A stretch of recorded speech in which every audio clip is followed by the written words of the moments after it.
बिल्कुल ऐसा ही होगा तुम्हारे साथ अगर तो तुम इस वीडियो को कंप्लीट देखोगे, जिसमें मैंने तुम्हें 5 ऐसी टिप्स दी हैं जिनको देखने के बाद तुम कहोगे आग लगा दी, आग लगा दी, आग लगा दी। क्योंकि इन टिप्स को अपनी सॉल्विंग में अप्लाई करने के बाद तुम अपने रूबिक्स क्यूब को बहुत कम टाइम में सॉल्व कर सकते हो। तो यार वीडियो होने वाली है बहुत ज़्यादा स्पेशल। जल्दी से चैनल को सब्सक्राइब कर दो और वीडियो पर लाइक शेयर कमेंट करना मत भूलना।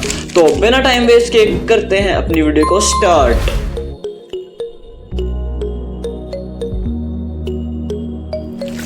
Tip number 1, switch beginner method to CFOP method. Because beginner method एक बहुत ज़्यादा स्लो मेथड है जिससे तुम अपने रूबिक्स क्यूब को कम से कम टाइम में बिल्कुल भी नहीं सॉल्व कर सकते। बिकॉज इस मेथड में जो आपको सिखाया जाता है, इस मेथड को यूज़ करके जिस तरह आप अपने रूबिक्स क्यूब को सॉल्व करते हो वो मेथड बहुत ज़्यादा स्लो है और उसका प्रोसेस काफ़ी ज़्यादा लंबा पड़ता है as compare to CFOP method. हाँ, जब तुम सीफॉप मेथड सीखोगे तो तुम्हें लगेगा कि जैसे बिगिनर मेथड ज़्यादा फास्ट था कम्पेयर टू सीफॉप मेथड, लेकिन उसके लिए सिर्फ और सिर्फ तुम्हें प्रैक्टिस की ज़रूरत है।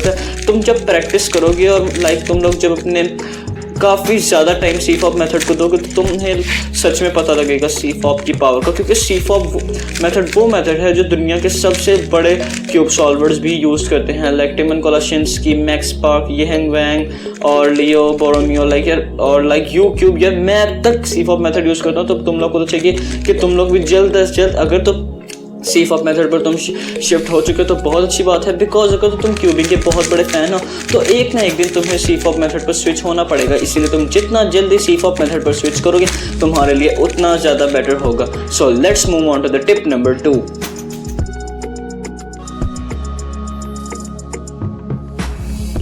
सो the tip number 2 is learn proper finger tricks. अगर तो तुमने अभी तक प्रॉपर फिंगर ट्रिक्स नहीं सीखी, लाइक जैसे कि मैं टीपम लगा रहा हूँ एल्गोरिथम, PLL की एल्गोरिथम में, तो तुम लोग को इतनी अच्छी की फिंगर ट्रिक्स सीखनी होगी तुम उसको 1 सेकेंड में अप्लाई कर सको। तुम्हें हर एल्गोरिथम को कम से कम 1 सेकेंड देना है, ठीक है ना। अब तुम्हें इस तरह लगानी, मतलब टीपम देखो, अब जो अगर तो देखो यार, जो बंदा बिगिनर होगा जिसने अभी तक प्रॉपर फिंगर ट्रिक्स देना सीखी तो वो टीपम कैसे लगाएगा? वो टीपम लगाएगा ऐसे, फिर उसके बाद करेगा ऐसे, फिर ऐसे, देन दोबारा से एक रीग्रिप करेगा, रीग्रिप के बाद दोबारा से एक रीग्रिप करेगा, तो फिर उसके बाद इस तरह वो बहुत ज़्यादा स्लो तरीके से करेगा अपनी टीप, मतलब बहुत ज़्यादा वो रीग्रिप्स लेगा। तो इससे तुम्हें चाहिए कि तुम जल्द से जल्द फिंगर ट्रिक सीखो ताकि तुम अपने रूबिक्स क्यूब को कम से कम टाइम में सॉल्व कर सको। और देखो, प्रॉपर फिंगर ट्रिक सीखने के लिए ना तुम्हें सिर्फ और सिर्फ प्रैक्टिसिंग और ड्रिलिंग चाहिए। जब तक तुमने ना ये देखो, हर चीज़ में तुम्हें प्रैक्टिस चाहिए क्योंकि प्रैक्टिस मेक्स मैन परफेक्ट। इसीलिए हर कोई तुम्हें हर चीज़ को सीखने से या सिखाने से पहले यही कहता है कि प्रैक्टिस प्रैक्टिस और सिर्फ प्रैक्टिस। हर चीज़ को सीखने में तुम लोग की प्रैक्टिस लगेगी और बहुत ज़्यादा लगेगी। हाँ, रूबिक्स क्यूब में सीफॉप मेथड एक ऐसा मेथड है जिसको तुम्हें शुरू में फील होगा कि नहीं अच्छा मेथड, लेकिन जब तुम उसकी प्रैक्टिस करोगे ना तो तुम्हें बहुत आसान लगेगा। और यही सेम स्टोरी हमारी फिंगर ट्रिक्स के साथ है। जब तुम स्टार्टिंग में होगा ना तुम्हें काफ़ी ज़्यादा स्लो फील होंगी, लेकिन जब तुम उनको अपने फिंगर को ड्रिल करोगे, अपनी फिंगर ट्रिक्स को और अपनी एल्गोरिथम्स को जब फिंगर ट्रिक्स से ड्रिल करोगे तो तुम्हें बहुत ज़्यादा फ़ायदा होगा। अब देखो, अगर तुम लगाओगे अपनी right hand move like wrist hand से, तो अगर तुम अभी तक रिस्ट हैंड्स कर रहे हो ऐसे तो तुम्हें बिल्कुल भी नहीं रिस्ट हैंड्स करनी। हाँ, शुरू में तुम लोग को थोड़ा सा स्लो फील होगा फिंगर ट्रिक्स, लेकिन सिर्फ प्रैक्टिस प्रैक्टिस और प्रैक्टिस। तो ये तो थी हमारी tip number 2। So let's move on to the tip number 3।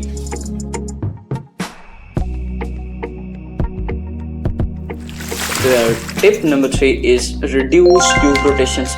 अगर तो तुम क्यूब सॉल्विंग के दौरान बहुत ज़्यादा ऐसे करके क्यूब रोटेशंस करते हो ना, तो इस चीज़ को फौरी की फौरी ख़त्म कर दो। क्योंकि जितना टाइम तुम एक क्यूब रोटेशन पे लगा देते हो ना यार, ये बहुत ज़्यादा बुरी चीज़ है। पहले मैं भी बहुत करता था, हर कोई ये चीज़ बहुत ज़्यादा करता है। तो यार प्लीज़ इसको जब तुम ख़त्म कर दोगे ना तो तुम्हारी आधी से ज़्यादा प्रॉब्लम्स तो अपनी क्यूब रोटेशन को ख़त्म करने से ही सॉल्व हो जाएंगे। क्योंकि हम सबका सबसे जो बड़ा प्रॉब्लम होता है ना वो होता है क्यूब रोटेशन, जो कि बहुत ज़्यादा एक बुरी चीज़ है क्यूब सॉल्विंग में, ठीक है ना। अब देखो, मैं तुम्हें एग्जांपल देता हूँ। अब देखो, अभी तुम्हें ये केस सॉल्व करना है और ये केस तुम्हें आया है F12 का केस है और ये तुम्हें आया है इस एंगल से। तो तुम क्या करोगे अगर तुम क्यूब रोटेशन करोगे? अगर तुम्हें ज़्यादा नहीं पता तो तुम क्या करोगे, जल्दी से क्यूब रोटेशन करोगे और इसको इस तरह सॉल्व कर दोगे। लेकिन तुम्हें यहाँ पर क्यूब रोटेशन नहीं करनी, तुम्हें यहाँ पर इसको कुछ ऐसे करके इंसर्ट करना है जिससे तुम्हारी क्यूब रोटेशन बच सके। और हाँ, ठीक है, इस तरह अपनी करो और जितनी हो सके उतनी ज़्यादा अपनी क्यूब रोटेशंस कम करो। लाइक अब मैं तुम्हें एक और एग्जांपल देता हूँ। हाँ ये देखो, अब लास्ट लेयर में तुम लोग किस तरह क्यूब रोटेशंस करते हो। तुम्हें देखो ओवरऑल का केस है, ठीक है, तुम्हें भी यहाँ पे एल्गोरिथम लगानी है, तो तुम क्या करोगे, अक्सर लोग क्या करते हैं, इसको इस तरह नहीं मूव करते, अपना क्यूब रोटेट कर लेते हैं। क्यूब रोटेट करने में बहुत ज़्यादा टाइम लगता है, ठीक है ना।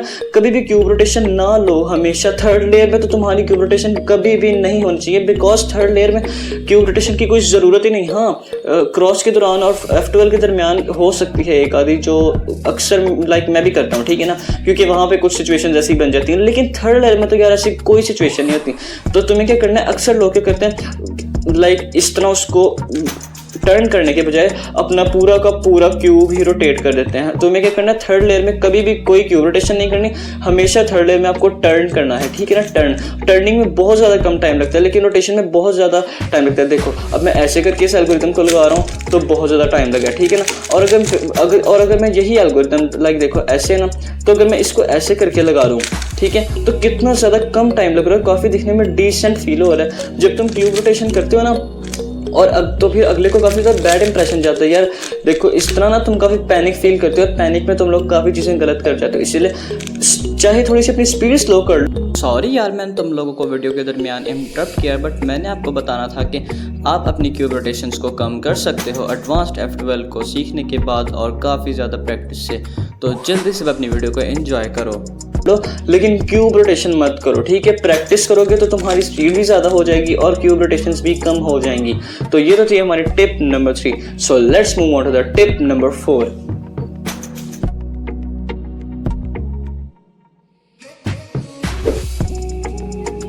तो टिप नंबर 4 ये है कि आपको अपने रूबिक्स क्यूब प्लस को पूरा का पूरा इंस्पेक्ट करना है बिफोर स्टार्ट सॉल्विंग। क्योंकि देखो जब आप अपने रूबिक्स क्यूब प्लस को इंस्पेक्ट नहीं ना करते तो आप रूबिक्स क्यूब प्लस को बहुत ज़्यादा टाइम लगा देते हो, क्योंकि आपको उसमें पीसेस कहाँ हैं, किधर हैं, उनको कैसे सॉल्व करना है, उसका कोई आइडिया नहीं होता। तो मैं आपको सबसे पहले एक एग्जाम्पल देता हूँ, वो जिसमें मैं रूबिक्स क्यूब प्लस को ज़रा भी नहीं लाइक इंस्पेक्ट करूँगा और उसका कोई आइडिया रखूँगा, उसको डायरेक्ट सॉल्व करूँगा, फिर आप देखना कितना बुरा टाइम आएगा। और दूसरी एग्जाम्पल में मैं उसको इंस्पेक्ट करके अच्छे से आइडिया से उसको जब सॉल्व करूँगा तो मुझे बहुत कम टाइम लगेगा। So let's move on to the examples. तो देखो ये मेरा टाइमर है और ये मेरा रूबिक्स क्यूब है। मैं सबसे पहले इसको स्क्रैम्बल कर लेता हूँ ताकि कोई शक ना रहे तुम लोगों को। ठीक है, मैंने अपना रूबिक्स क्यूब को स्क्रैम्बल कर लिया। अब मैं इसको यहाँ पे रख रहा हूँ, सॉल्व करने लगा अपना प्लस, देखते हैं मुझे कितना टाइम लगता है। और ब्लू यार देखो मुझे 9 सेकंड्स लग गए सिर्फ प्लस को बनाने में की, और जो कि बहुत ज़्यादा बुरा टाइम है। तो अब मैं आपको जल्दी से एक सॉल्व करके दिखाता हूँ जिसमें मैं रूबिक्स क्यूब को अच्छे से इंस्पेक्ट करूँगा लाइक प्लस को। ओके, तो अब मैंने अपना रूबिक्स क्यूब प्लस पूरा का पूरा इंस्पेक्ट किया हुआ है। तो अब मैं जल्दी से उसको सॉल्व करता हूँ और देखते हैं मुझे क्या टाइम आता है। तो जल्दी से हम अपने रूबिक्स क्यूब टाइमर पर हैंड रखेंगे और स्टार्ट सॉल्विंग। देखो सिर्फ 2 सेकंड लगे मुझे अपना रूबिक्स क्यूब प्लस बनाने में, जो कि बहुत लाइक अच्छा टाइम है। लाइक उसके कंपैरिजन में अच्छा है, ये टाइम भी इतना अच्छा नहीं है क्योंकि ये कैमरा एंगल, लेकिन टाइम अच्छा है। तो ये बात थी हमारी रूबिक्स क्यूब प्लस। अगर तो आपको रूबिक्स क्यूब प्लस में सच में इम्प्रूव करना है तो आई कार्ड में आने वाली वीडियो को ज़रूर देख लेना इस वीडियो के बाद, प्लस की और टिप नंबर 4 की। So let's move on to the tip number 5।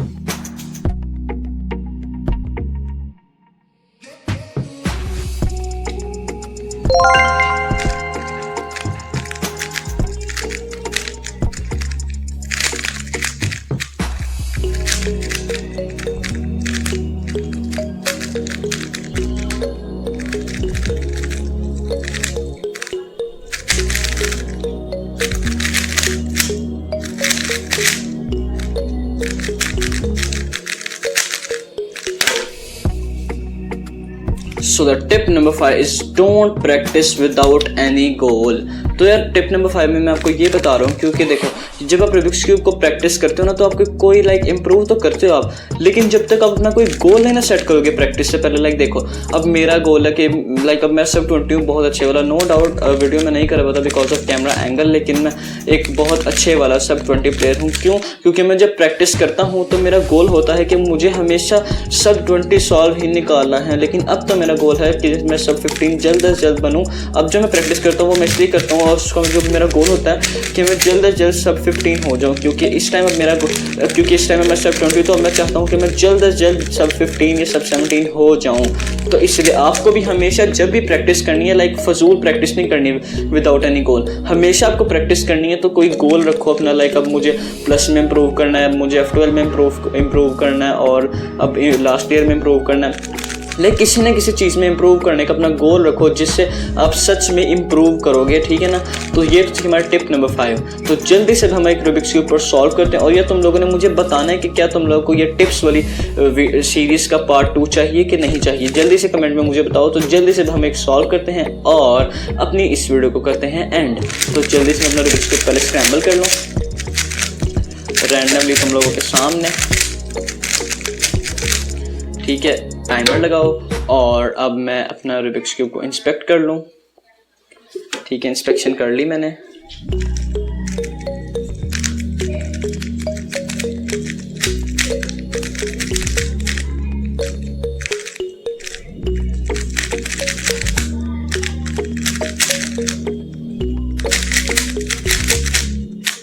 बहुत टाइम बाद एक सब 20 सॉल्व आया, जो ये एक अच्छा सॉल्व है। तो ये मुझे उम्मीद है कि तुम लोग को मेरी ये वीडियो अच्छी लगेगी। तो जल्दी से मुझे कमेंट्स में बताओ कि तुम्हें इस सीरीज़ का पार्ट 2 चाहिए कि नहीं चाहिए। तो यार मुझे उम्मीद है कि आपको ये वीडियो बहुत ज़्यादा पसंद आई होगी। तो जल्दी से चैनल को सब्सक्राइब कर दो और वीडियो पर लाइक शेयर कमेंट करना मत भूलना। तो मिलते हैं नेक्स्ट वीडियो में। Good bye.